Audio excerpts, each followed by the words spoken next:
Boa noite a todos.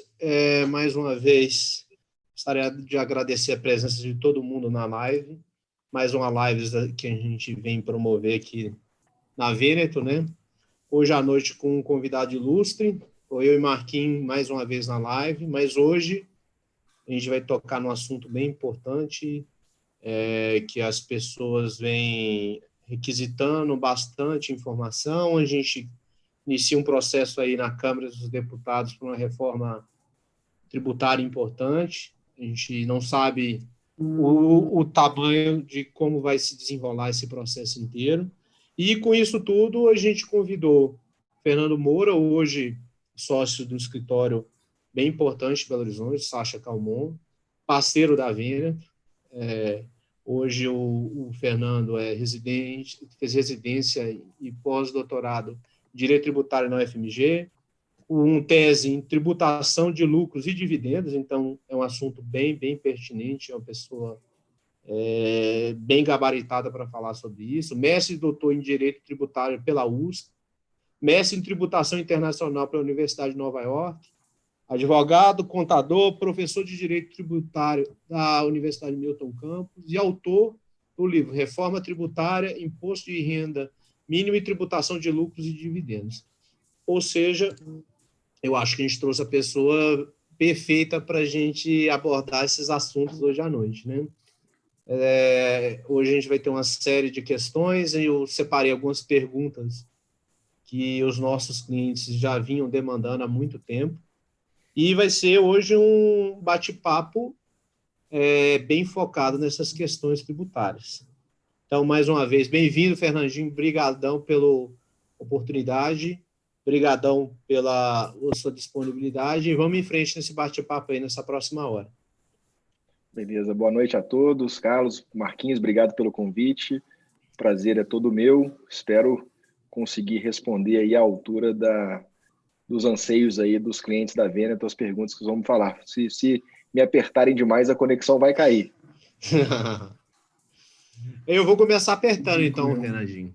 Eu já vou pegar nessa uma pergunta que, desde que o Paulo Guedes entregou, né, a primeira etapa da reforma tributária para o Rodrigo Maia na Câmara, todo mundo já vem perguntando: e aí, Carlos, e aí, Marquinhos, e aí, Fred, e aí, turma da Venda, o que a gente pode esperar dessa reforma tributária que vem por aí? Tributação de dividendos, outras questões mais. Eu acho assim, a reforma, as PECs que estão no Congresso hoje em dia são PECs muito mais focadas na tributação do consumo do que propriamente na tributação da renda. Então, existe um apelo maior da turma do Bernard Api, até do próprio Paulo Guedes, focando muito mais em tributação do consumo, né, nessa questão do IVA, né, ou do IBS, Imposto sobre Bens e Serviços, que não passa propriamente por uma tributação, por uma modificação da tributação da renda, o que não significa que ela não vai acontecer. O ponto é só que eu não preciso, para mudar a tributação da renda, eu não preciso passar por uma reforma constitucional. Então, o que eles estão focados, me parece, é numa reforma de índole constitucional, tentando simplificar um pouco essa estrutura ICMS, IPI, PIS, COFINS e ISS, transformar isso tudo num grande imposto federal, né? Há muitos comentários de que, com a evolução da realidade, com o passar dos anos, a ideia de um ICMS, um Imposto sobre Circulação de Mercadorias, que seja competência dos estados, é algo meio anacrônico, então essa seria uma competência da União. Tá?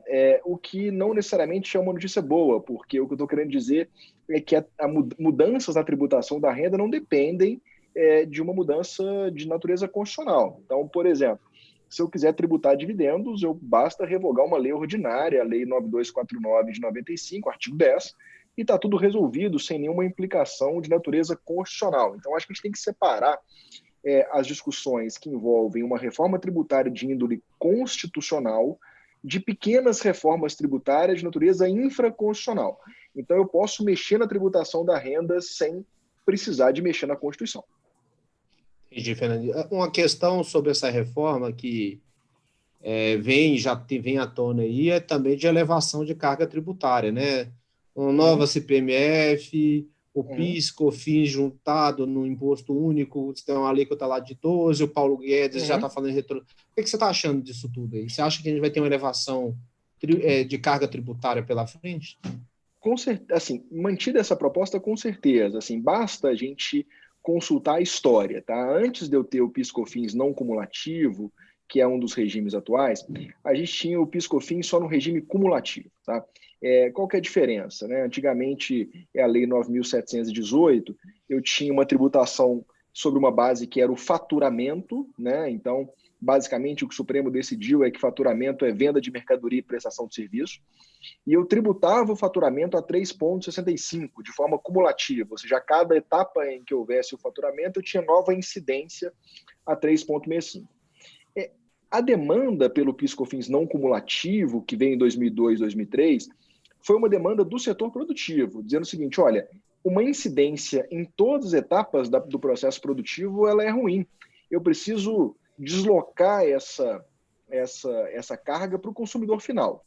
Então, basicamente, como é que surge o PIS/COFINS não cumulativo? A conta que foi feita é uma conta de chegada, que é o seguinte, olha, quanto que eu preciso aumentar a alíquota para que, tomando créditos, o governo mantenha a arrecadação que ele já tinha. Tá? E chegou-se nesse número mágico aí, somado 9,25. O que a realidade nos mostrou é que, com tamanha restrição de crédito e com tamanha complexidade, eu passei a pagar uma alíquota efetiva muito maior do que 3,65, muito embora a conversa era de que, na verdade, 9,25 com crédito é igual a 3,65. Tá? E um exemplo bobo, você imaginar, porque houve muito lobby, né, na época do setor não do regime não cumulativo. Então, você imagina o seguinte, as empresas de call center, 97% do custo delas é mão de obra. Elas ficaram fora do regime não cumulativo, porque eu só posso tomar crédito daquilo que pagou PIS/COFINS antes. Então, como mão de obra não paga PIS/COFINS, então essas empresas ficaram fora do regime cumulativo. Telefonia, por exemplo, do regime não cumulativo. Agora, muitos prestadores de serviço ficaram dentro do regime não cumulativo. Aí você imagina, um prestador de serviço vai tomar crédito de quê? Né? Então, o que houve, basicamente, foi um aumento absurdo da carga tributária, principalmente para o setor de serviço, quando eu tive o regime não cumulativo em vigor. Porque, na verdade, 9,25 não era igual a 3,65 com crédito. Tá? Então, na verdade, quando eles falam em CBS a 12%, aí eu te pergunto, lá no projeto não fala nada sobre as alíquotas da Receita Financeira. Receita Financeira vai ser tributada? Aí eu te pergunto, conceito de serviço. Qual o conceito de serviço? É o conceito de serviço do Código Civil? É o conceito de serviço da Lei Complementar 116? Qual é o conceito de serviço? Então, é inegável que, assim, e tanto essa conta não pode fechar, que, vejam, o Brasil é curioso, né? O Paulo Guedes já está dizendo o seguinte, não, a gente pode diminuir. Falou, peraí, mas você não fez a conta para empatar? Então, se você vai diminuir, então você está reduzindo a carga tributária. Então, assim, a bem da simplificação, eu aceito até reduzir. Eu duvido. Né? Então, e ninguém abre essa conta. Né? Assim, cadê a conta? Né? Que 9,25 vai dar 12 aumentando a base de créditos. Eu vou ficar elas por elas. Será? E, assim, é esforço demais para efeito de menos, me parece. Então, eu acho que quando acontece isso, eu suspeito do aumento da carga, sinceramente. Ele ainda vem com o discurso de desoneração de folha de pagamento também, para compensar aí as empresas. Sim. Mas, mais uma vez, você está selecionando as empresas com a mão de obra robusta, porque se você tiver uma empresa asset light que não tem tanta necessidade de mão de obra, esse cara vai pagar mais imposto. É o setor de serviço. O setor de serviço está desorientado, né? Você imagina, é complicado. Eu não acredito em você consolidar tributo, aumentar a alíquota e uma conta mágica que fica elas por elas. Até porque, para ficar elas por elas, né, eu tenho que assumir uma premissa que, bom, eu não sou economista, mas eu morro de medo do tal do ceteris paribus. Então, assim, você assumir essas premissas todas para chegar na conta de 0 a 0, eu tenho lá minhas dúvidas. E ainda tem uma confusão no meio, que é o ICMS estadual, né? Nessa história toda, como é que os estados vão abrir mão desse tipo de arrecadação no imposto único, que está aventado também, né? O que você pensa disso? Então? E isso, assim, o pessoal comenta que já há um consenso em relação aos estados de uma mudança, né? O que eu vejo pessoalmente, tá, é o seguinte, nós não precisamos de uma mudança de natureza constitucional. Não precisamos disso. A nossa Constituição é muito nova para a gente mexer na Constituição. Tem N situações de legislação infraconstitucional que poderiam ser alteradas. N. É assim, eu vou mudar na Constituição, me parece, com todo o respeito, assim, as pessoas que estão batalhando pela reforma, como os autores dessas PECs e tudo mais, me parece até um pouco de vaidade, do tipo seguinte, olha, eu quero passar uma reforma, eu quero deixar um legado. Mas a verdade é que se a gente discutisse melhor, não é que não seja necessário, mas tem muita coisa para ser feita antes. Tá? Então, assim, eu vou dar um passo enorme que vai gerar uma discussão de direito intertemporal, ou seja, o que fazer na transição de um modelo para o outro, quando eu tenho milhões de outras coisas que poderiam ser feitas antes com muito menos capital político e talvez com um efeito de arrecadação maior. O imposto sobre grandes fortunas e o aumento do ITCMD seriam soluções que não seriam alterações na Constituição, o ITCMD, principalmente para os estados, arrecadar, no caso de uma perda de arrecadação via ICMS? O imposto sobre grandes fortunas é assim, ele tem previsão constitucional já, tá? Então é um imposto de competência da União, então eu precisaria de lei, né, para instituir o imposto sobre grandes fortunas. O problema do imposto sobre grandes fortunas é a gente tem uma dificuldade no Brasil muito grande de como mensurar as grandes fortunas. Tá? O que é grande fortuna? Né? E todo mundo defende o imposto sobre grandes fortunas, R$1 acima da fortuna dele. Né? Então, esse é um problema de mensuração de grande fortuna. Mas em outros países onde veio o imposto sobre grandes fortunas, não se mostrou uma ferramenta muito útil. Né? Eu tenho uma dificuldade de mensuração, né? E você fala, eu tenho lá a Forbes. Beleza, aquilo ali são fortunas públicas, né? Ou seja, cujo patrimônio é o patrimônio composto por títulos listados, né? Títulos cujo valor de mercado, enfim, até uma redundância, é de mercado, né? Ou seja, eu tenho cotação no mercado. Agora, como é que você mensura, por exemplo, qual é a fortuna de uma família que herdou um grande imóvel no interior de Minas e que tem um potencial imobiliário muito grande? Como é que se mensura isso? Né? Então, assim, a gente com patrimônios muito imobiliários, com o mercado de capitais ainda muito pouco desenvolvido, né? A gente talvez veja uma melhora disso com a Selic mais baixa, mas se a gente pensar na nossa realidade hoje, como é que se mensura grande fortuna? Eu vou ter um problema de desigualdade muito grande, porque então só aqueles que têm patrimônio listado vão pagar o imposto. E os grandes ricos que eu tenho dificuldade de mensuração? E tem outras coisas para serem feitas antes, eu acho. Né? Se a gente pensar, eu tenho regimes especiais a rodo, eu tenho benefícios fiscais os mais diversos, eu tenho atividades subvencionadas, eu tenho N Zona situações. Franca de Manaus. Zona Franca. Então, tem N situações que poderiam ser mexidas. Né? Você estabeleceu o imposto sobre grandes fortunas, tem um quê de ideologia nisso. Né? O que é diferente, né, dos americanos, às vezes, você tem muitos grandes ricos, super ricos, eles falam em super ricos americanos, que concordam com uma tributação da renda mais elevada sobre eles. Ok, mas não é tributação sobre grandes fortunas, é tributação da renda. Mas não pode no Brasil, porque nós temos no Brasil uma limitação constitucional que a renda tem que estar realizada, precisa transacionar para tributar. Então, eu não acredito. Em imposto sobre grandes fortunas, o capital político é muito elevado para se aprovar isso, e a gente teria dificuldade de arrumar um bom exemplo para servir de parâmetro, né? É aquela história, né? Assim, é tão bom, mas ninguém descobriu ainda, né? Assim, é uma coisa impressionante, né? Então, é uma coisa esquisita. Se fosse tão bom, alguém já tinha feito, né? E quem fez e acabou meio que ou retrocedendo ou tem uma evasão de capitais, como a França fez, o Gerard Depardieu, ele saiu da domicílio fiscal da França e foi para a Bélgica. Famoso Gerard Depardieu. Então, uma coisa que não funcionou em lugar nenhum do mundo, né? Não acredito, não. A outra pergunta, Marquinhos, qual que foi? Você falou imposto de grandes fortunas? O aumento do ITCMD. Do ITCD. O ITCD é uma outra história, né? Assim, a gente tem, eu dependo de uma resolução do Senado no Brasil para aumentar o ITCD. Por quê? Existe uma fixação de alíquota máxima no Brasil para o ITCD. Essa alíquota máxima é de 8%. Tá? Então, eu dependo de uma resolução do Senado para aumentar essa alíquota. Então, desculpa, teoricamente, eu posso chegar, qualquer estado pode chegar a 8%. Não há nenhum impedimento.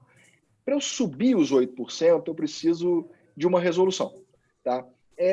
A União tem pouquíssimo, se não nenhum interesse nisso, porque esse imposto é dos estados. E tem um detalhe, né? O ITCD arrecada muito pouco. Tá? Então, assim, se você falar, não, eu vou subir de 8 para 12, não vai resolver o problema de ninguém. Assim é pouco, Tá? né? Então, Mas dentro da OCDE a gente cobra muito pouco, né? Comparado com outros países. Você não vê um Bom até aumento você explicar, muito Fernandinho, grande. o que que é o ITCMD para o pessoal mais leigo da live? Explica um é o pouquinho o que imposto é. sobre doação e sobre sucessão. Né? Essa é uma falsa verdade, sabe por quê? Você imagina o seguinte, eu não me lembro muito bem agora qual que é o gatilho de baixo dos Estados Unidos, mas, salvo engano, 5 milhões de dólares. Tá? Então, assim, na verdade, eu tenho uma Subiu tributação agora com o alta, Trump para 11 milhões. 11 milhões de dólares. Então, assim, veja só, beleza, eu tenho alíquotas muito altas sobre doação? Tenho, mas a partir de qual valor? Exatamente. Então, assim, não é qualquer herança, não é qualquer doação. Tá? Então, assim, a gente tem que tomar um pouco de cuidado de emprestar essas soluções, porque o pessoal fala assim, não, o Supremo julgou que compensação de prejuízo com limitação de 30% é constitucional. O mundo inteiro faz isso. Beleza, o mundo inteiro faz isso, não com 30%, com 80%, podendo compensar para trás, não só para frente, a partir de 1 milhão de euros. Então, assim, a questão, às vezes, é muito mais de alíquota efetiva do que de alíquota nominal. Ou seja, a gente calibra a tributação por meio de base também, não só por meio de alíquota. Né? Então, assim, só subir a alíquota não necessariamente vai gerar mais arrecadação. E estadualmente hoje, Fernandinho, Minas Gerais, a partir de quanto mais ou menos você começa a pagar ITCD aqui em Minas Gerais? Não, eu não tenho. Aí que tá. O limite de isenção é muito. Para doação é muito baixo. É em UFENGs, eu não sei exatamente o número, mas é um Uns número 40 mil baixo. reais, é bem Uma coisa baixinho. baixa.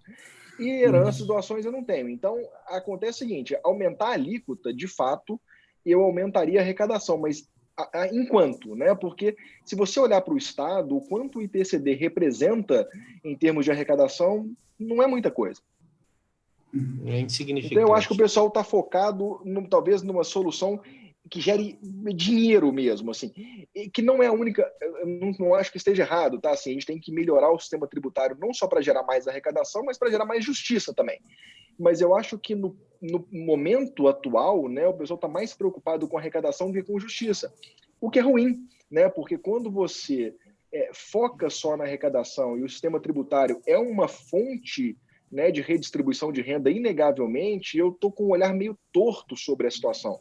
Então, eu estou enxergando só a arrecadação quando eu poderia aproveitar essa oportunidade para gerar maior arrecadação, mas uma arrecadação mais justa, né? Essa arrecadação é muito atrelada a consumo, né? A gente paga muito imposto sobre consumo, isso é muito injusto, né?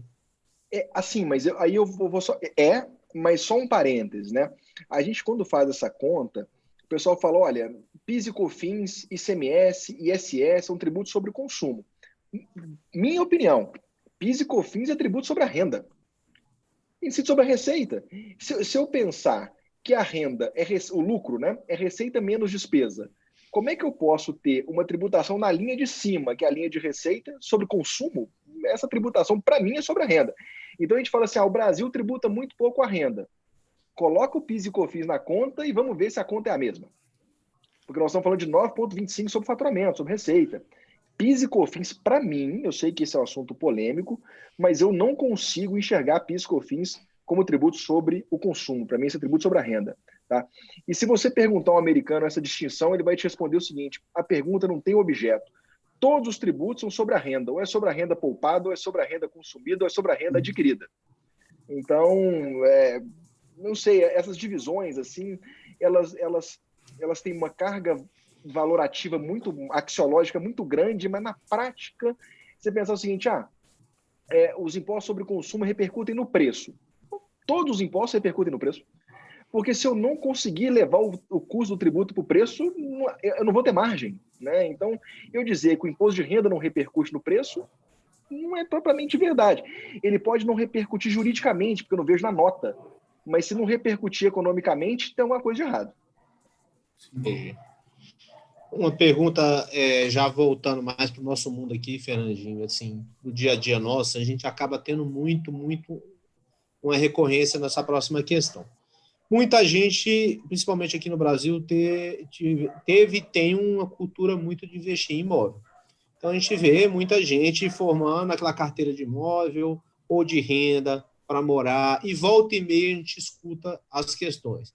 Carlos, eu deveria constituir uma holding para abraçar esses imóveis? Carlos, ou eu deveria estar pensando em outra estrutura ou nem pensando em nada. Enfim, para quem serve uma holding patrimonial, em que casos, quais são os prós e quais são os contras? Tá. Olha só, a holding patrimonial, ela depende de algumas questões que não são só tributárias, né? Então, assim, quando eu penso numa holding patrimonial, eu tenho que pensar o seguinte: eu estou preocupado com o quê, né? É assim, porque se eu tiver pensando exclusivamente na tributação, né, o que eu posso dizer como regra geral é o seguinte: se eu tiver uma holding patrimonial que explore efetivamente os imóveis no sentido de colocá-los para locação ou para venda, eventualmente. Mas vamos pensar em uma sociedade que tenha receita de aluguel, né? Que tenha como renda o aluguel. Imagina o seguinte: se eu conseguir ter uma sociedade que recebe esses imóveis, que aluga esses imóveis e que opta pelo lucro presumido, com certeza é mais barato explorar a locação de imóveis numa pessoa jurídica tributada pelo lucro presumido. Não tem a menor dúvida. Tá? É só eu comparar a tributação no lucro presumido com as alíquotas do imposto de renda da pessoa física. Essa conta é simples de fazer. Então, é claramente mais vantajoso você gerir imóveis numa pessoa jurídica, desde que ela seja optante pelo lucro presumido. O problema é que essa equação ela não se mantém inalterada se a intenção for vender o imóvel. Tá? Porque aí a venda do imóvel é com certeza mais barata na física. É só eu pensar que o ganho de capital numa pessoa jurídica optante pelo lucro presumido vai ser tributado a 34% sobre o ganho, e na pessoa física eu vou ter de 15% a 22,5%, sendo que os primeiros 15% é até 5 milhões de reais. Então, se eu pensar num ganho menor do que 5 milhões, nós estamos falando de um delta de 19%.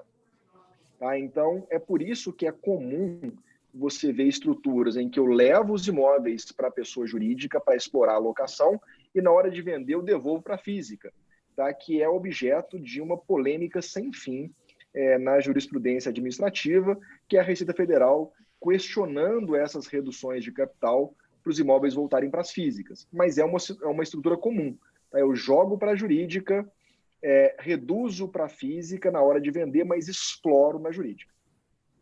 Entendi, Fernandinho. Inclusive, teve um... Pode falar, desculpa. Não, pode perguntar, Marquinhos. Depois eu pergunto. Inclusive, teve um julgamento recente do STF sobre uma questão do ITBI nas holdings, né, patrimoniais. Você podia explicar um pouco mais sobre essa alteração que teve, esse entendimento novo?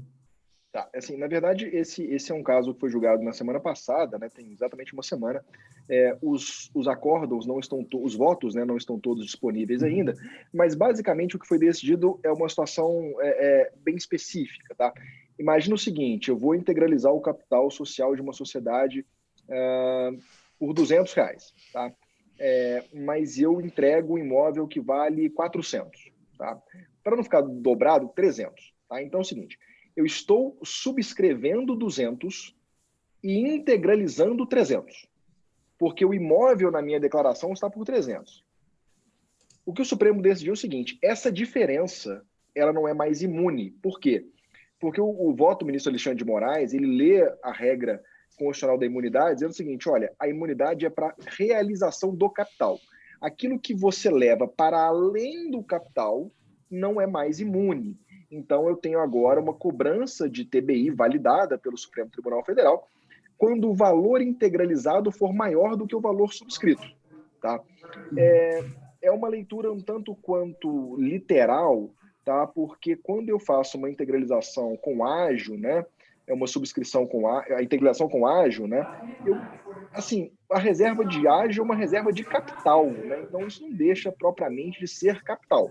Muito embora, de fato, ela não componha o capital social. Mas o que decidiu o Supremo, então, é que a integralização acima do valor subscrito, ela não é imune. Então, eu teria que proporcionalizar o valor do imóvel vis-à-vis o valor do capital integralizado e calcular ali o ITBI sobre a diferença. Uma pergunta, Fernandinho, sobre a questão das holdings. Eu tive até um cliente que perguntou sobre isso, quais seriam as implicações disso. Se no contrato social da holding ele coloca a possibilidade de compra e venda de imóvel, pega esse imóvel, coloca no estoque, e aí é uma dúvida jurídica, porque parece que tem uma grande discussão jurídica por trás disso. Ele deixa de pagar os 34% e paga por volta de 9% a receita, mas ele não pode estar tendo renda de aluguel. Explica melhor isso aí, porque isso é uma dúvida recorrente e que gera uma confusão grande sobre isso. Tá. Olha só, a confusão geralmente vem a reboque do ITBI, porque imagina o seguinte, quando eu integralizo o capital numa sociedade, via de regra, eu registro contabilmente esses imóveis no que antigamente se chamava ativo mobilizado, né? Hoje, ativo não circulante, não é a mesma coisa, é só questão de nomenclatura. O ponto é o seguinte, o que o fisco questiona é a possibilidade, ou melhor, a impossibilidade de que você mude a classificação contábil. Então, imagina o seguinte, se eu imagina que eu estou respeitando a essência econômica daquela transação. Então, olha só, se eu estou levando imóveis para dentro do patrimônio de uma pessoa jurídica, é normal que, se eu vou explorar esses imóveis, ou seja, eles não estão disponíveis para venda, pelo menos a minha ideia não é aliená-los imediatamente, não quero explorá-los do ponto de vista de aluguel. Pensa só, economicamente eles têm que estar no ativo não circulante, tá? E quando eles estão no ativo não circulante, eles são um bem de capital. E quando eu alieno bens de capital, eu posso apurar um ganho de capital. O ganho de capital no lucro presumido, ele é tributado a 34%, é o que a gente chama de acréscimo direto à base. Então eu pego o valor do ganho e aplico 34%, sem nenhuma dedução. O que as pessoas geralmente faziam é o seguinte, olha, tudo bem, eu vou deixar o meu imóvel aqui no ativo não circulante enquanto eu não quiser vender. O dia que eu resolver vender, eu mudo a classificação contábil e levo esse imóvel para o ativo circulante e vendo como se estoque fosse. O que o fisco questiona é o seguinte, olha, não. Uma vez ativo imobilizado, para sempre ativo imobilizado. Então, grande parte dessas discussões estão na mudança de classificação contábil, ou seja, a impressão digital que condena ali essa operação é a reclassificação contábil. É o que na época do meu pai chamava batom na cueca, né? Então, se você verifica a reclassificação contábil, a reclassificação seria a evidência de que aquilo foi feito para pagar menos imposto. Afinal de contas, aquilo era ativo imobilizado. Deixou de ser no dia que alguém te fez uma bela proposta e não coincidentemente é na véspera da proposta que a contabilização muda. Eu tive até um cliente que foi notificado pelo fisco exatamente por isso. Constituiu a holding, estava recebendo a renda de aluguel, dia para a noite ou vendeu o imóvel, jogou para o estoque, vendeu, pagou 9,73 sobre a venda do valor total e não sobre os 34. Deu 3 anos, a Receita Federal foi lá, notificou, colocou multa, colocou tudo. Então, ficou bem claro, bem entendido. Fernandinho, sobre os casos, alguns clientes chegam para a gente, Carlos, eu não tenho 6 imóveis, 7 imóveis para viver de renda sobre isso. Mas eu penso em doar esses imóveis para os meus filhos. O que você pensa disso? Você acha que é uma boa saída pensar, talvez, em doar com reserva de usufruto esses imóveis ou não? Porque também tem um processo todo de inventário depois, uma coisa morosa, uma situação que até tem um custo a mais do que você doar em vida, né? Enfim, o que você pensa sobre essa situação? Quando puder, doa ou não? Deixa depois que acontecer o processo de... Assim, a gente vive muito isso aqui, né? Uma decisão difícil, né? Porque a decisão de doar é uma decisão efetivamente de perder o controle sobre aqueles bens.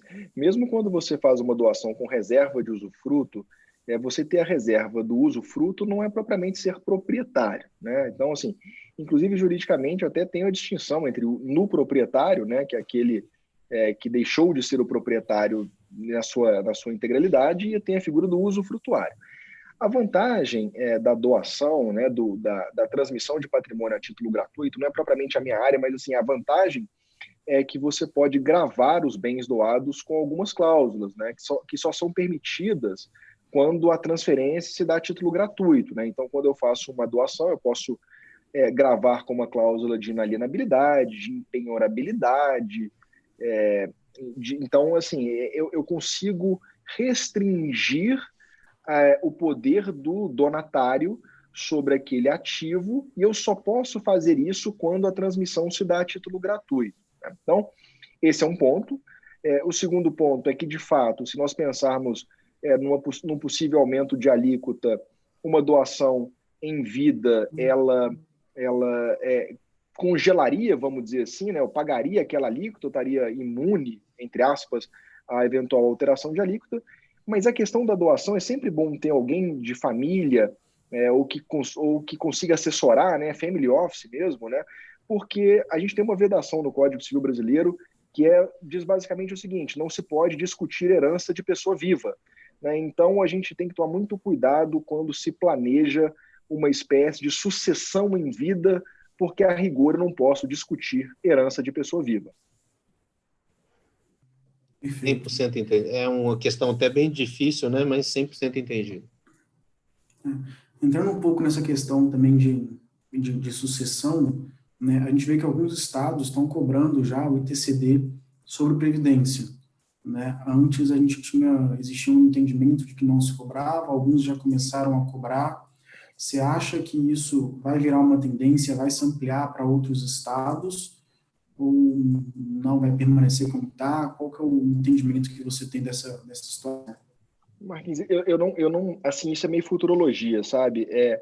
Mas essa sua pergunta se insere dentro daquelas hipóteses em que as alterações são mais fáceis do que parece, né? Então, às vezes, a gente está muito preocupado com a mudança constitucional e tem um monte de coisa pequena que passa despercebida. Pequena, entre aspas, dizendo pequena no sentido do desgaste necessário para se alterar, né? Então, esse eu acho que é um bom exemplo, porque você pensa que, de certa forma, quem tem esses rendimentos de previdência não são propriamente as pessoas mais humildes, né? Então, seria uma forma de você pegar, abocanhar ali uma parcela de uma riqueza que só é transferida por quem tem mais dinheiro, né? Então, do ponto de vista de discurso, é uma tributação que parece mais justa, né? E aí, quanto mais justo é o discurso, mais apelo ele tem, né? Eu não sei se existe vontade política, porque vai ter muita gente da área política que tem previdência e ele não vai querer tributar a própria previdência, né? Mas é possível, é uma tributação simpática, vamos dizer assim. Ainda mais uma situação aí que os estados estão de pilhas na mão, né? Pega o estado como Minas Gerais aqui sem mesmo. Dúvida, sem dúvida. Minas Gerais, Sergipe, o negócio é que né? o nosso modelo federativo, né, os estados estão sempre com o pires na mão, mas batem na porta da União. Então, acaba que o problema fica sempre na conta da União. E aí, tanto é verdade que o Bolsonaro, às vezes, acaba dizendo, eu transferi tanto, como se fosse um favor que ele está fazendo, né? A nossa federação é uma federação centrada na União mesmo, né? Então, o poder maior, inclusive em termos de competência tributária, é inegavelmente da União. Uma pergunta também que é recorrente aqui, Fernandinho, e é sobre as questões dos fundos exclusivos fechados, né? Então, volta e meia, ano sim, começa a circular no mercado o fim do Come-Cota. O pessoal entender, hoje existe uma modalidade de fundo fechado, que você pode fazer basicamente 2 aportes por ano e um resgate a cada 12 meses, que não importa o que tenha lá dentro, você não tem pagamento de imposto de renda prévio como os outros fundos normais, né, que privilegia. E aí, todo ano, a gente vê essa ameaça. Essa ameaça, eu acho que uma hora vai dar certo, né, vai acontecer. Mas, em termos de organização estrutural, em termos de eficiência tributária, porque ainda assim se consegue comprar, vender lá dentro sem pagar tanto imposto, mesmo que tenha um Come-Cota. O que você pensa dos fundos exclusivos, Fernandinho? Essa é uma discussão juridicamente complexa, porque, na minha opinião, e aí eu já me manifestei sobre isso oficialmente, né? Assim, o regime de come-cotas, para mim, é inconstitucional, tá? Por quê? Porque ele faz incidir o imposto de renda sobre uma renda que eu ainda não tive, tá? Porque justamente o que o come-cotas faz é presumir o resgate. né? Mas resgate é ato de vontade, né? Então, só eu posso resgatar, né? Então, o que a lei faz, ela presume que houve um resgate em maio e novembro. É isso que ela faz. Mas, essa é uma discussão jurídica complexa, vai ter muita gente que vai dizer que não é, porque, na verdade, nesses fundos eu tenho sempre uma curva ascendente, então, na verdade, eu estou simplesmente antecipando, enfim, eu entendo esse argumento. Eu acho o seguinte, enquanto não superada a legalidade, vamos dizer assim, do Come Cotas, eu acho bem possível que esse regime se estenda também para todo e qualquer fundo indistintamente, com toda sinceridade. Mas ele, como um veículo, independente de ter Come Cota, o que você pensa dele? Você acha um veículo interessante? Eu acho o fundo um veículo interessante porque ele tem uma lógica até, assim, as pessoas criticam muito a não tributação dos fundos, mas ela tem uma lógica econômica interessante. A gente tem, sem querer ser muito técnico, né, a gente tem uma discussão no Brasil, não só no Brasil, né, mas em relação à tributação, o que a gente chama de normas tributárias indutoras, que são normas que induzem o comportamento. Então, por exemplo, eu tenho no mercado financeiro alíquotas regressivas. Não significa que eu estou querendo beneficiar o mais rico, eu estou querendo dizer o seguinte, olha, se você deixar o dinheiro mais tempo, eu te premio reduzindo as alíquotas. Bom, ali eu tenho um interesse claro de formação de poupança popular, então eu quero induzir as pessoas a deixarem o investimento em papéis de longo prazo. Né? Então, existe uma troca aqui. Quanto maior o prazo, menor a alíquota. Tá? Então, não é propriamente uma redução da alíquota. O fundo fechado é a mesma coisa. Os fundos é a mesma coisa. É o seguinte, olha, enquanto você deixar o dinheiro circulando na economia, eu não vou te tributar, não. Agora, o dia que você realizar e colocar no bolso, aí você me paga. Então, é uma lógica de diferimento que favorece, né, porque ela estimula as operações acontecerem. Porque elas vão acontecendo sem que eu coloque no bolso o dinheiro da transação, porque ela só não será tributada enquanto mantida naquele ambiente ali, que é o ambiente do fundo. Então, me parece fazer bastante sentido, porque a lógica de não tributação do fundo não é uma lógica de não tributação, é uma lógica de diferimento, eu estou postergando. Agora, é óbvio, né, como diriam os americanos, a melhor coisa do mundo é não pagar imposto, a segunda é melhor não pagar hoje, né? Mas é uma lógica de diferimento, claramente. Legal. Falando um pouco, pegando o gancho aí que você falou de americano, né? Tem aquelas questões dos vistos lá fora, né? Tem muito investidor que acaba procurando a gente com a intenção de investir lá fora para conseguir a cidadania americana. E queria que você comentasse um pouco sobre esse ponto de a diferença de ter cidadania, de ser um residente fiscal americano ou ser um residente fiscal brasileiro, o que isso implica para a pessoa que de fato quer só a cidadania, mas não pensa em mudar para lá, vai continuar morando aqui no Brasil. Olha, assim, a gente tem, eu vou tentar também não ser muito técnico, tá? A gente tem uma figura no direito que chama elemento de conexão, tá? Então é o seguinte, como é que eu faço para tributar? O elemento de conexão, o próprio nome diz, eu preciso de uma conexão do Estado com a pessoa para fim de tributação. Basicamente, nós temos dois elementos de conexão, fonte e residência, tá? Então, ou eu tributo porque a fonte do recurso é minha, então eu sou uma empresa brasileira, eu estou pagando um serviço que foi prestado por um não residente, mas como a fonte do recurso é brasileira, eu vou tributar no Brasil. E da mesma forma, a residência é um elemento de conexão muito forte. Os Estados Unidos, dentre os países desenvolvidos, é o único país que adota como elemento de conexão o critério da nacionalidade. Então, os Estados Unidos tributam os seus nacionais independente de serem residentes. Tá? Então, se eu sou um nacional dos Estados Unidos, eu vou pagar imposto para os Estados Unidos sobre a minha renda oferida no mundo inteiro, todo ano. Mesmo que eu não seja residente. A lógica dos americanos é uma lógica muito cartesiana, que é o seguinte, olha, aqui é o melhor lugar do mundo. Então, o dia que você estiver apertado, você pode voltar para cá que o seu lugar está garantido. Porém, alguém tem que pagar essa conta. E como você está garantido aqui para sempre, você vai ter que pagar essa conta também. Então, eu acho esquisito, às vezes, essa ideia, a menos que exista uma motivação muito pessoal por trás disso, porque a legislação norte-americana dá muitos benefícios para os investimentos realizados por não residentes, então, e por não nacionais, melhor dizendo. Então, eu não vejo muito sentido, pelo menos eu posso estar equivocado, tá? Assim, mas eu honestamente não vejo muito sentido sob a perspectiva estritamente fiscal. As alíquotas também são bem altas, né, Fernandinho? São altas e em relação ao Brasil, os Estados Unidos não têm tratado contra a dupla tributação. Claro, eu tenho um mecanismo reciprocidade, que no final das contas acaba dando o mesmo efeito, mas eu não tenho nem a segurança do tratado contra a bitributação Brasil-Estados Unidos. A rede de tratados norte-americana é muito restrita, porque os americanos é o seguinte, ou você faz o tratado no meu modelo ou não tem tratado. Então como a gente tem basicamente, só uma curiosidade, né, 3 grandes modelos de tratado. Tem o tratado OCDE, tratado ONU e tratado Estados Unidos. Acho que as alíquotas chegam perto de 40%, né? Mesmo Além disso, eu tenho imposto de renda federal, estadual e municipal. Bem complicado. Não é isso fácil, é bem recorrente, o pessoal quer mudar, quer conseguir os vistos americanos, green card, mas se não pensa realmente em morar lá, não é boa ideia. Toda a sua renda no Brasil vai ser tributada lá. Lá. Até uma outra pergunta também que vem sendo bem recorrente, principalmente quem já tem as holdings, principalmente quem já investe em ações, principalmente que tem outras empresas que são donas de outras empresas. Se essa tributação de dividendos vier mesmo, você acha que algumas estruturas vão ter algum prejuízo significante? Vou dar um exemplo. A gente compra uma ação da Itaúsa, que a Itaúsa compra as ações do Itaú e que o Itaú compra as ações da XP.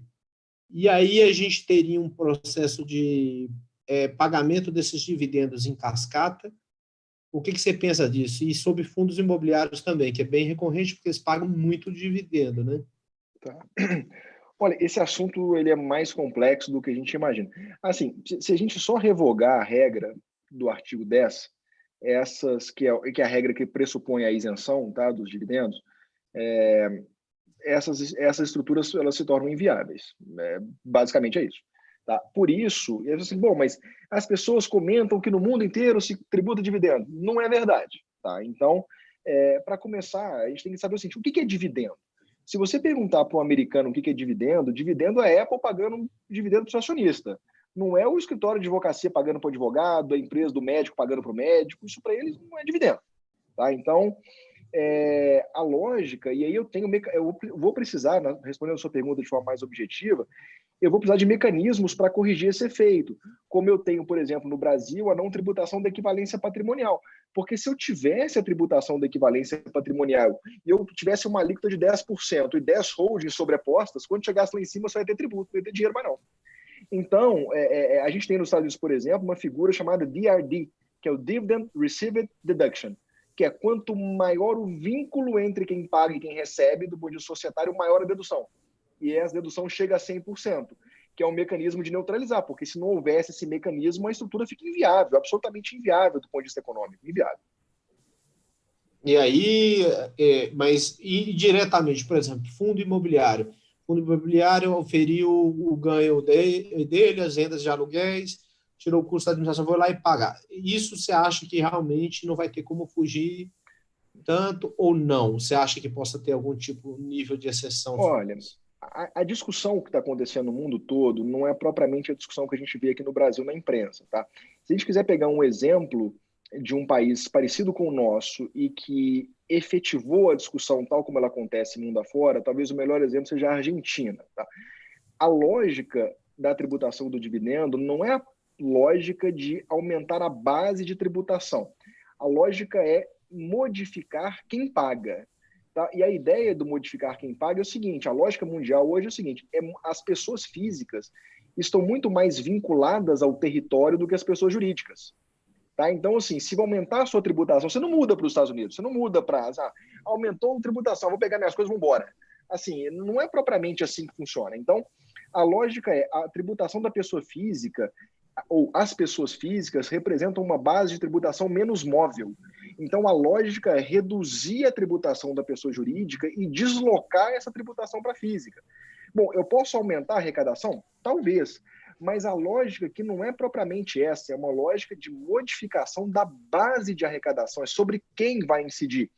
E aí tem uma lógica muito interessante dos americanos, que é o seguinte, eles vão dizer, olha, uma boa parte da doutrina vai dizer, olha, pessoa jurídica não tem capacidade contributiva, não. Quem paga imposto no final das contas é a pessoa física, né? Ou alguém já saiu com a pessoa física, de uma pessoa jurídica? Você já levou, Marquinhos, uma pessoa jurídica no cinema? Então, quem Jamais. paga imposto é a pessoa física, né? Então, é uma lógica de deslocamento da base de tributação para uma base menos móvel, que seriam as pessoas físicas. E não propriamente de criação de uma base de tributação nova, ou seja, eu vou tributar a jurídica cheia e vou tributar a física de novo. Tá? Não é propriamente Até isso porque que se aqui discute. no Brasil é uma grande distorção, né, Fernando? Até no PJ, já pegando um gancho aí, você tem uma Zona Franca de Manaus, você tem um monte de setor e um monte de área do país, o Nordeste é beneficiado. Isso é uma grandíssima distorção também, que talvez seja a chance para consertar isso aí. Olha, Arruma na pessoa física e arruma na jurídica, né? uma grande. Sabe o que é uma coisa importante? Assim, se a gente acabar com a isenção de dividendos, o que vai acontecer? Eu inviabilizo o lucro presumido e o simples. Você imagina o seguinte, você imagina um médico, e aí eu vou dar um dado, assim, eu não sei se ele é exatamente correto, mas aproximadamente 97% das empresas brasileiras ou estão no simples ou no lucro presumido. Ponto. Se eu tributar o lucro que a sociedade de médico paga para o médico, eu acabei com a sociedade de médico. Porque eu estou passando de uma tributação do lucro presumido ali de 18%, vamos colocar 20%, e estou aumentando para 47,5%. O que o médico vai fazer? Ele vai passar a pagar 27,5%. Porque é o seguinte, 27,5% é mais que 20%? É mais que 20%, mas é menos que 47%. Então, assim, essa ideia de que, não, na hora em que eu tributar dividendos, eu vou duplicar a base de tributação, isso é mentira, porque simplesmente as pessoas vão se adaptar, né? Como acontecia, né? Essa é uma história verídica, né? O que se chamava de window tax, antigamente, né? Porque uma forma de medir a riqueza era quantas janelas a sua casa tinha. Então, se a sua casa tinha muita janela, era porque você era muito rico. As pessoas começaram a fazer casa sem janela. E nessa época aumentou muito o índice de doenças respiratórias, porque não tinha circulação de ar. Mas é porque as pessoas se adaptavam. Então, se o problema é pagar imposto sobre janela, não tem problema, eu cabo com a janela. Bom demais essa aí, hein? A tributária, da forma como ela está sendo proposta hoje em partes, ela tira um pouco da visão do todo nosso, né? Assim, fica muito difícil prever o que vai vir de proposta. Ele comenta, o Paulo Guedes mesmo comenta sobre essa questão de dividendos, mas não fala muito sobre a alíquota, sobre como vai ser isso, mas você enxerga que, de fato, essa proposta, da forma como eles têm comentado que vai vir, vai ser algo que beneficie o sistema tributário, que vai reduzir o custo, por exemplo, com advogados e contadores. A gente sabe que é um custo muito grande no Brasil. Você acha que vai vir uma simplificação de fato ou não? Olha, a única reforma tributária que eu acredito é a reforma tributária da simplificação, tá? Porque no Brasil a gente paga muito imposto, mas o problema não é esse, a gente paga para pagar. Né? E aí esse custo fica às vezes esquecido. Né? Então, quando você fala assim, poxa vida, mas tem que aumentar, tudo bem, mas a gente pode até aumentar, mas será que a gente consegue reduzir quanto se gasta para pagar imposto? E é um absurdo. Assim, eu vou contar um caso engraçado rapidamente, né? Quando eu morava nos Estados Unidos, a gente tinha uma disciplina na faculdade que chamava International Business Transactions. E era basicamente o seguinte, eram grupos de 3, você tinha que elaborar um planejamento em que o negócio tivesse início, meio e fim, envolvendo vários países diferentes. E nos primeiros dias de aula, para dar uma nivelada na turma, cada um tinha 15 minutos para dar breves noções sobre o seu sistema tributário, de modo a nivelar a turma ali, com exceção do Brasil, que dispunha de 45 minutos. Então, assim, isso é piada mundial, entendeu? Então, assim, o ponto é que a gente precisa de simplificar para ontem, tá? Mas o simplificar não pode ser uma simplificação nesse esquema colcha de retalhos, porque senão vai sair pior que o soneto. Então, assim, ou se faz uma reforma decente de simplificação, pensada, discutida com a Receita Federal, que é quem fiscaliza, que é quem controla, que é quem cria as obrigações acessórias. A Receita Federal faz o que pode. A nossa Receita é uma Receita absolutamente eficiente dentro dos limites dela. Então, se a gente não discutir a reforma com a Receita Federal, não fizer a reforma possível, vai ser pior. E até puxando um gancho sobre isso aí, o Fernandinho, sobre essa CPMF digital. O que você vê? Você acha que também é outra questão que todo mundo vem perguntando? Vai vir essa nova CPMF fantasiada de transações digitais? É mais uma coisa para complicar a coisa, né? Assim, eu dizer que algo, mudar o nome sem mudar a coisa, não é propriamente, não funciona, né? Então, assim, eu dizer que o preto é branco não transforma o preto no branco, né? Então, o que acontece é que o que se fala, o que se discute no mundo, né, de tributação da economia digital não passa propriamente por uma incidência sobre pagamentos, né? O que se discute são incidências sobre os intangíveis, né, que são essas transações incorpóreas, vamos dizer assim. Né? E aí nós estamos falando desse novo mercado de tecnologia, cada vez mais digital, cada vez mais incorpóreo. Né? Isso não passa propriamente no mundo afora sobre uma tributação sobre pagamentos. Agora, eu quero fazer tributação sobre pagamentos? Tudo bem. Né? Agora, de quanto? Né? Então, vamos assumir que é sobre pagamento mesmo, vamos assumir que nós somos viúvas da CPMF, e eu só pediria que o Ministério da Economia dissesse onde isso foi feito, de que forma foi feito, com qual eficiência, né? Porque eu tenho muito medo quando a gente quer inventar a roda. Nós não somos muito assim eficientes em inventar a roda, né? Vai até contra o discurso do governo, né, de simplificação. Você vai colocar mais um imposto, voltar com o imposto antigo e acaba complicando mais uma vez tudo de novo, né? Aumentar a alíquota e complicar. E o problema mais grave para mim é o discurso um tanto quanto dissimulado, né? Eu apregou uma justiça de tributação da economia digital, que pô, é o assunto do momento, mas não é isso que eu estou fazendo na prática, né? Tem até outra questão também que eu lembrei agora, que também vem sendo recorrente. O governo vem falando em acabar com as deduções do imposto de renda, né? Médico, escolar. E aí, você acha que isso também vai vir ou não? A gente vai ter talvez uma alíquota um pouco menor sobre a base, né? Mas vai acabar as deduções. Tá, eu acho assim, as deduções médicas não me parece que possam ser retiradas, tá? E no mundo inteiro, as despesas médicas são deduzidas sem limitação, tá? É o que se chama de despesas extraordinárias, que é o seguinte: ninguém gasta com médico para fazer gracinha, tá? Então, e essa não é uma dedução injusta, porque rico ou pobre vai gastar até o limite do que tem para ficar bom. Claro que uns têm mais limite do que o outro, mas não é algo que a pessoa possa escolher. Assim, se a pessoa tiver R$1 milhão e o tratamento custar R$1 milhão, ela vai gastar R$1 milhão. Se ela tiver 100 mil, ela vai gastar 100 mil, não interessa, rico ou pobre. Então, a dedução de despesa médica é uma dedução, ela é equitativa, porque cada um gasta no limite do que tem.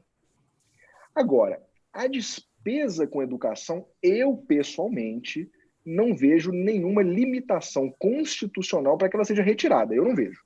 Tá? É um assunto polêmico, mas eu não vejo. Tá? Você deixar a pessoa deduzir despesa com educação é uma forma do governo fazer política pública com escola privada.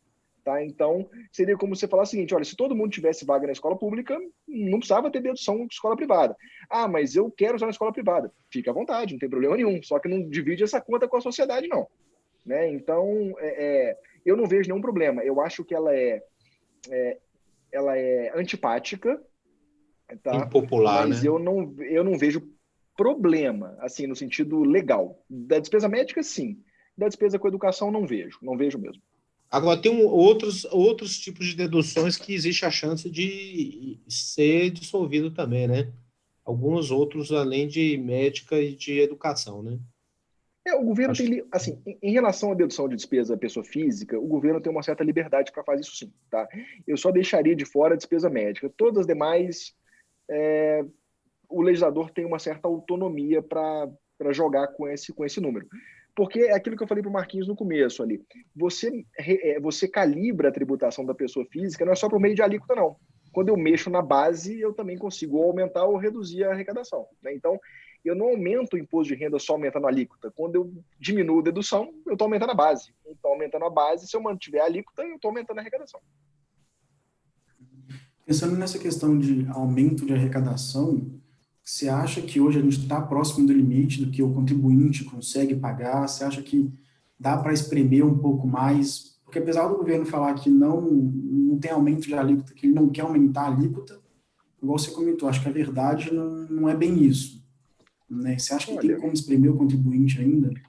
Olha, Marquinhos, assim, eu sou suspeito para falar que eu advogo para o contribuinte, né? Mas o que acontece? Eu acho que eu tenho dois problemas graves aqui no Brasil. Eu acho que tem um problema de intolerância que é justa, que é o seguinte: toda vez que você aumenta o gasto, eu que vou pagar? Então, peraí, primeiro diminui o gasto. E aí, se diminuir o gasto e todo mundo tiver a consciência, né? Porque, assim, essa questão da tributação é muito mais uma consciência do coletivo, né? É igual a gente tem no direito penal, assim, você fala, é a consciência da ilicitude. Nunca ninguém te mostrou quando você era criança que você não podia roubar. Falou assim, é o artigo tal do Código Penal. Mas é aquela sensação de que aquilo não é correto, né? Então, nós temos hoje uma consciência coletiva de que enquanto as pessoas gastam mal, eu não quero financiar essa palhaçada. Assim, com desculpa da palavra.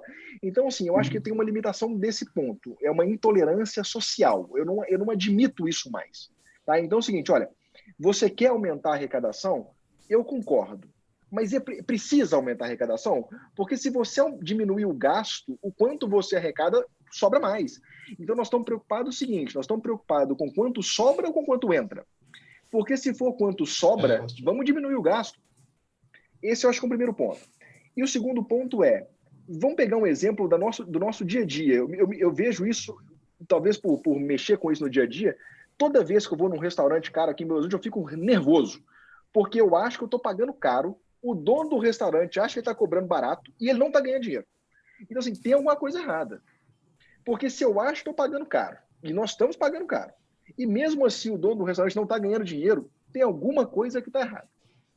Então, se tem alguma coisa que está errada, pode saber que, assim, eu sei que a legislação trabalhista é um ponto, mas a tributação é outra. Assim, nós temos no Brasil uma tributação perversa, que é o PIS e a COFINS. Com prejuízo ou com lucro, você vai pagar sobre a receita. Essa é uma tributação difícil de aceitar, principalmente nos patamares atuais. Se você olhar a composição da arrecadação da União, PIS e COFINS é o campeão. E é perverso, né? Se você pensar o número de empresas dão prejuízo, é uma situação esquisita. Eu não acho que tem espaço, não. Não acho que tem espaço do ponto de vista sociológico e não acho que tenha espaço do ponto de vista econômico. Mas como eu não sou economista, eu tenho dúvida assim, se é muito mais uma sensação do que uma realidade. Mas a minha sensação é de que isso não é possível. Se a gente for pegar em número até do país, né, a gente roda aí com déficit público, esse ano vai ser absurdo, né, mas rodando aí a 6, 7% de déficit público, uma carga tributária de 33%, a população vem pagando com 40%, porque está pagando 33%, 34%, e ainda falta 6, 7%, é um absurdo. Eu acho que ninguém topa mais pagar essa conta, né? O problema é outro, o tamanho do Estado. E não tem que topar mesmo, não. E não tem que topar mesmo, não. Né? Assim, até que qual que é o limite disso aí? Né? Eu acho que falta uma sinalização do Estado dizendo o seguinte, olha, eu vou te cobrar mais quando eu tiver feito o meu dever de casa. Enquanto eu for um Estado paquidérmico e ineficiente, nós temos que resistir, porque senão esse é um ciclo vicioso, né? Uma pergunta chegou aqui para mim, Fernandinho, no meu WhatsApp, de um cliente. A pergunta é o seguinte, em que casos se justifica a constituição de um fundo imobiliário familiar? Exemplo, você tem muitos imóveis, você tem muitos integrantes da família, às vezes você atinge lá os 50 cotistas ali, porque você tem um grupo de 8 irmãos, 10 irmãos, mas e aí? Se justifica, você acha que não? O que você pensa disso? Olha, assim, essa é uma questão muito mais sua, né, do que minha. Assim, eu acho que o fundo sempre se justifica se as pessoas tiverem a cultura do fundo, né? Porque o fundo ele impõe, de certa forma, uma limitação ao uso do recurso ali, né? Então, se a intenção for crescer o bolo, de fato, eu acabo aplicando o imposto, né? Eu acabo rentabilizando o imposto, né? Então, assim, sendo possível, do ponto de vista organizacional, do ponto de vista familiar, do ponto de vista financeiro, sob a perspectiva tributária, eu gosto do fundo, é uma troca, eu acho o fundo uma troca justa, tá? Que o dinheiro circula e eu não pago o imposto. O dia que o dinheiro parar de circular, eu pago. Então, eu acho essa troca justa, se for possível, eu acho uma boa ideia, sempre acho. Tem que ver o tamanho, a quantidade de imóvel também, né? Você não vai chegar na CVM e vai criar um fundo imobiliário com 5 milhões de imóveis. Tem uma coisa que faça sentido nessa história toda, né? Com certeza. A gente já está chegando ao final. Você tem alguma pergunta específica aí, Marquinhos, aí no chat aí que você quer passar para o Fernandinho responder? Não, acho que podemos encerrar. E, obviamente, quem tiver pergunta, depois pode mandar para mim, para o Carlos, a gente vai tentar responder. O que a gente não conseguir, a gente manda para o Fernandinho para ele ajudar a gente, né? E tá todo mundo aqui à disposição para ajudar todos vocês, tá? Eu queria agradecer enormemente, Fernandinho, pela participação. Você deu um show, cara. Você fala bem demais, você sabe demais. Foi muito, muito bom mesmo. Excepcional. Gostaria de agradecer demais. Eu gostaria de agradecer também o pessoal que participou da live aí. Quase 100 pessoas participaram da live aí. Muito, muito bom mesmo. Bom, eu que agradeço. É sempre bom receber convite de amigo, porque você nunca é criticado, é só elogiado, né? E aí eu tenho um caso, foi meu professor, né? E ele perguntou para alguém que tinha dado aula pela primeira vez. Falou assim, e como é que foi a aula? Ele disse, professor, foi ótima. E ele disse o seguinte, os alunos pensaram a mesma coisa? Então assim, os meus amigos sempre me elogiam, né? Preciso saber se o auditório também achou a mesma coisa. Espero que sim, se não, peço desculpas por qualquer detalhe que tenha passado e agradeço o convite e me coloco sempre à disposição de vocês. É um prazer sempre falar sobre esse assunto. Valeu, Fernandinho. Parabéns. Foi um show, cara. Muito, muito obrigado. Bom mesmo. Obrigado, gente. Obrigado, você está recebendo só elogio aqui no chat, viu, Fernando? Obrigado. Acho que todo mundo gostou. Obrigado. Até mais, gente. Um abraço, pessoal. Obrigado, gente. Boa noite. Até a próxima.